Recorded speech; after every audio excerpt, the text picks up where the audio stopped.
After months of uncertainty or rumors, residents finally have answers to what's up next for a business that's been a staple in the community for generations. See right beside me, a bit of a rough draft of the first jersey that's coming up. We're gonna have to wait and see what that official jersey looks like. Reporting from Vestal, I'm Keith Savage, 12 News. Yeah, thank you, Aaron. The Guilford Volunteer Fire Department building is 75 years old. With barely any roof to operate and cracks in the wall, the team is ready for change. I was at the Southern Tier Welcome Center for around an hour, 2 hours today. Just speaking with drivers stopping by, a lot of them were pretty nervous about the trip. One man in specific, he was going from Newark, New Jersey, all the way to Rochester before stopping at the Southern Tier Welcome Center, and he felt unsafe with the drivers on the road. In my opinion, the most iconic ballpark meal has to be the hot dog. I already took a bite out of mine, and I'm going to end off doing the same. Reported from Roberto Stadium, I'm Keith Savage, 12 News. The city of Ithaca was awarded $10 million today and hopes to strengthen its downtown core with the focus on expanding housing and welcoming new businesses. While baseball state championships have been in the Southern Tier for over 20 years, softball will be played at Greenlight Grandstand Park for the first time since 2008. The 2 days are set to give the area another huge financial boost. And with their winter season approaching, the message from local officials not only to slow down and move over, but to be careful hitting your brakes with this bad weather. Going to another country is on a lot of people's bucket list, and students at Fairbank Karate is making that dream a reality through the sport. Kia! A somber night for the Binghamton community as dozens gathered on the Core Street Bridge to remember J.R. Gaudette. Those the vigils say in life and in death, he has made a lasting impact on the Binghamton area. He rushed towards danger and never made it back. Rest easy, brother. We had the watch from here. On February 12, 2025, a building on downtown Binghamton's Main Street was completely engulfed in flames. And as crews worked to contain it, they also had to grapple with the loss of a comrade. Firefighter J.R. Gaudette died at 40 years old when a wall collapsed on him. He was an airborne guy without the jumps. And he loved Binghamton. And he was always telling me that he had my back and he'd be there for me, and he always was. The soft glow of candles and all too familiar melancholy melody of bagpipes Thursday night, stark reminders of Gaudette's paying the ultimate sacrifice. JR embodied everything it means to be a firefighter. Fearless, dedicated, and always putting others before himself. He was the heartbeat of the squad. He brought an infectious smile and an unwavering positivity to the firehouse. Binghamton Mayor Jared Cram called on people to live a life similar to Gaudette. So today we do more than just remember. We recommit. We recommit to taking care of one another, to showing up, to serving something bigger than ourselves, to living with that same sense of duty, compassion, and courage that JR had.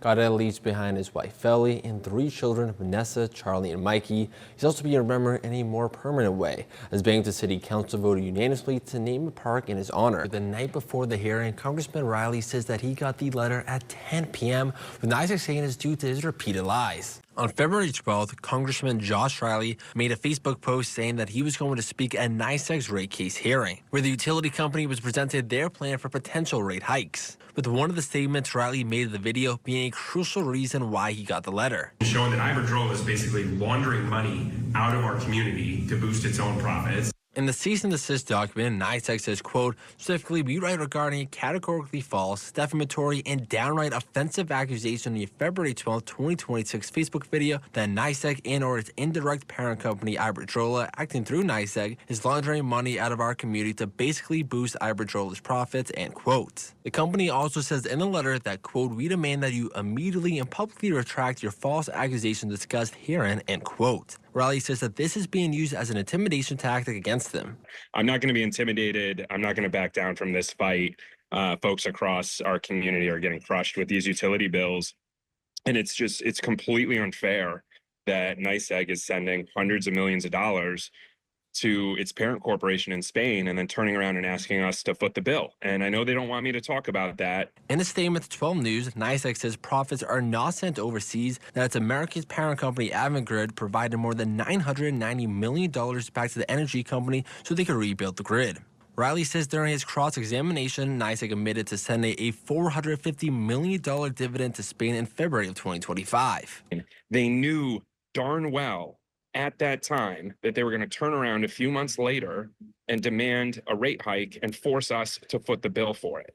In NYSEG's statement to 12 News, they say, quote, Congressman Riley has once again chosen repeated lies over facts in order to grab a quick headline as social media hits, end quote. Riley claims NYSEG is used to paying politicians to not voice their opinion against them. The way that they are used to doing things is they buy off the politicians. I'm not for sale. I'm not taking their corporate PAC money, and I'm not going to do their bidding. I know they're used to other politicians taking their money and doing whatever they tell them. It's not me. That's just not going to be me. Congressman Riley says he's going to submit more materials for the pending rate case hearing and will urge the Public Service Commission to reject NYSEG's proposed rate hikes. Reporting live in studio, Keith Savage, 12 News.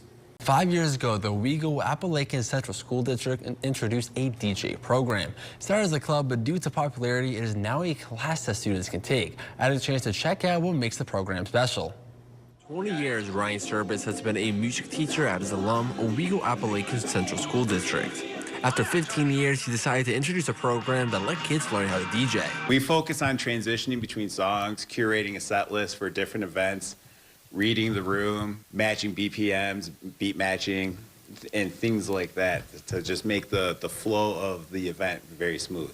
Students have performed at school dances, sports games, and other events, including 7th grader Isaac Ryan, who recently DJ'd at the school's dance. His favorite memory from the day being when he created a dance circle due to playing the artist Soulja Boy. It makes me feel really nice because, like, oh my, I made the entire dance circle, and I'm like, oh my gosh, there's no way I did this. Isaac has fallen in love with DJing. A big reason why he's enjoyed it so much is due to his teacher, Mr. Service. He's great. He's just a funny guy. He, like, never takes it seriously, and if he does take it seriously, it's for a good reason.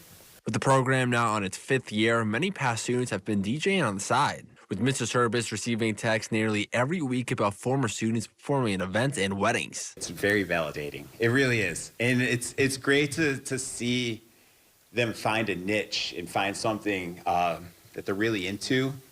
Not saying that this was their reason to come to school, but I think it just makes it, it's a positive experience of coming to Owego. On Monday, Isaac will be performing at the Belleville Lockwood Inn with pure excitement for the night. I'm just looking forward to, like, have a good time, enjoy, talk to the guests, have a good time. Even though Isaac is 13 years old, you can look forward to him playing music from various generations, with his favorite songs being from the 2000s.